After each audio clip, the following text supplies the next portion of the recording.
I can't tell you how many times I've sat and pondered about people and situations where I did not get the closure I felt I deserved.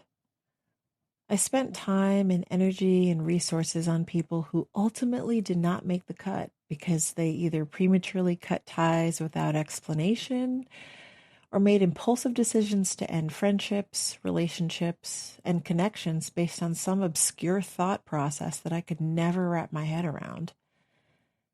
And to make matters worse, I continue to hear stories from friends, family, clients, and just people I've conversed with about how this has been their experience, especially as of late.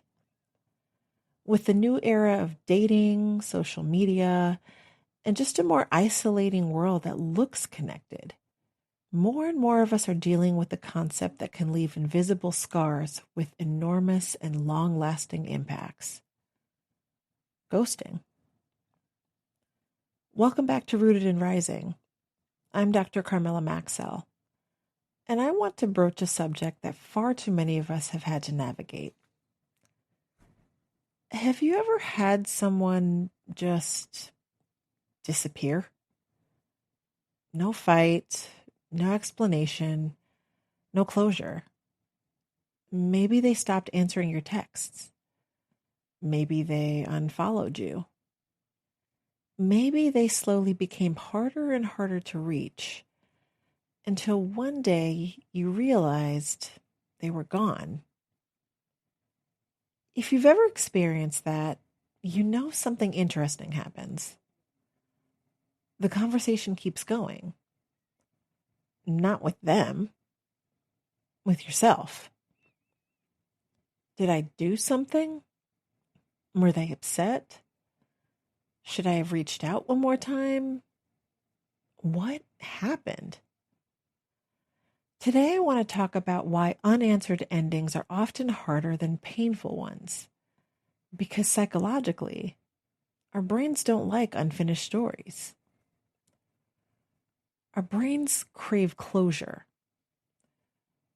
One of the most frustrating things about being human is that our brains love certainty. We want beginnings, middles, endings. That's why movies resolve the story. Books have final chapters. Court cases end with verdicts. Graduations have ceremonies. Funerals have services. Human beings create rituals around endings because endings help us organize our experiences. Ghosting doesn't. Instead, it leaves us holding a question mark. Ghosting isn't always about cruelty. Let's clear something up. Sometimes people disappear because they simply don't care, but not always. Sometimes people disappear because they don't know how to stay. Conflict terrifies them. Disappointing someone feels unbearable.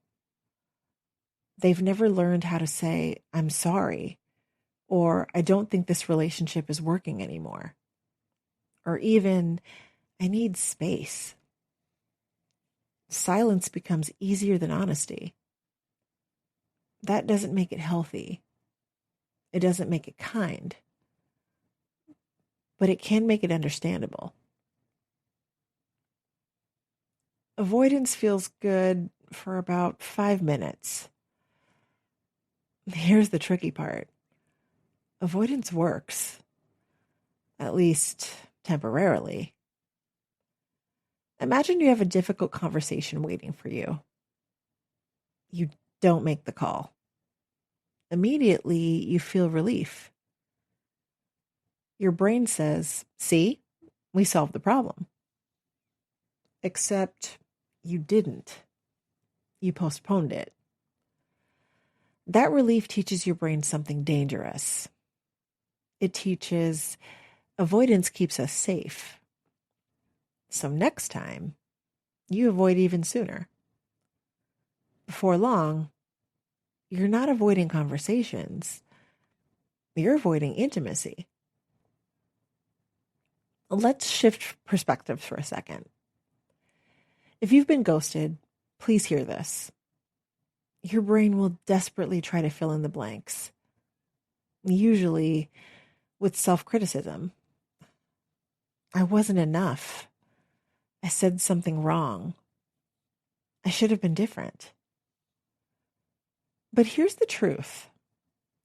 When someone refuses communication, they're also refusing to give you accurate information. So your brain starts writing its own story. And unfortunately, our brains tend to make ourselves the villain. I've had my fair share of experiences in relationships and what I thought was the start of relationships that had an end before they even had beginnings. I remember one in particular that was a pretty long-term relationship that I spent countless hours and days on thinking we were both in a growth mindset. You know the kind. The kind where you spend almost every waking moment connecting in some form or fashion, texting throughout the day, talking about goals, blah, blah, blah. You think it's going somewhere. Maybe there were arguments, misunderstandings, but not enough in your head that you thought it was irreparable. And then suddenly, without notice, all communication ceases. And you scratch your head wondering what the hell happened and perhaps situate yourself at the center of blame. Or maybe you applied for a job, interviewed for it. It all goes well. It seems promising. You wore your best outfit. You took the time to rehearse your responses to questions that you had no idea were even going to be asked. You showed up early.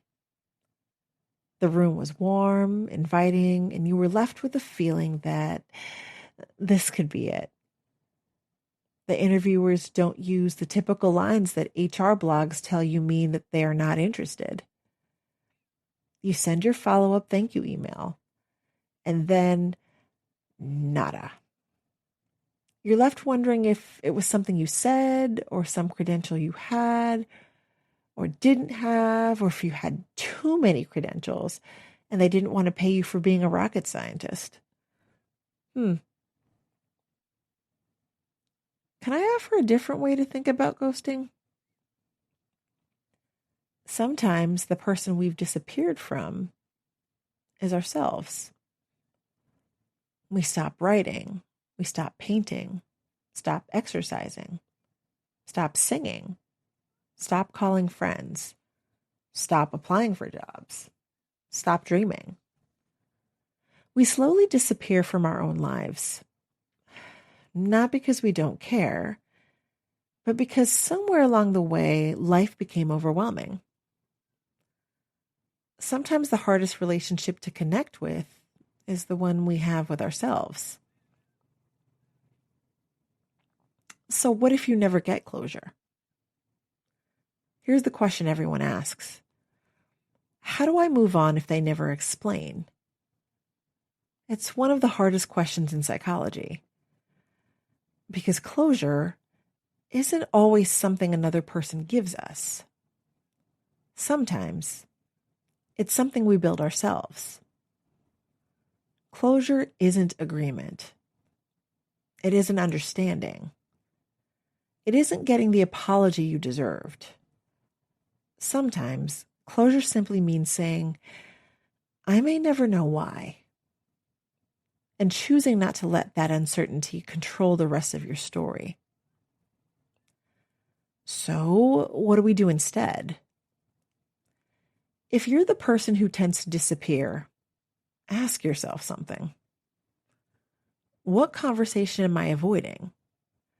Not because you're a bad person, because avoidance usually points towards fear. Fear of hurting someone, fear of disappointing someone, fear of rejection, fear of conflict. Fear isn't weakness, but letting fear make every decision eventually costs us relationships. And if you're the one who was left, remember this. Someone else's inability to communicate is not evidence that you were unworthy of communication. I'll leave you with this. Sometimes people leave because they stop loving us. Sometimes they leave because they don't know how to love themselves. Sometimes they leave because they're scared. Sometimes we simply never know. And as uncomfortable as uncertainty is, healing doesn't always require answers. Sometimes healing begins the moment we stop waiting for someone else to finish the story and start writing the next chapter ourselves. Thank you so much for spending a little time with me today. If this episode spoke to you, share it with someone who might need to hear it. Until next time, be gentle with yourself. Stay rooted in who you are and keep rising into who you're becoming.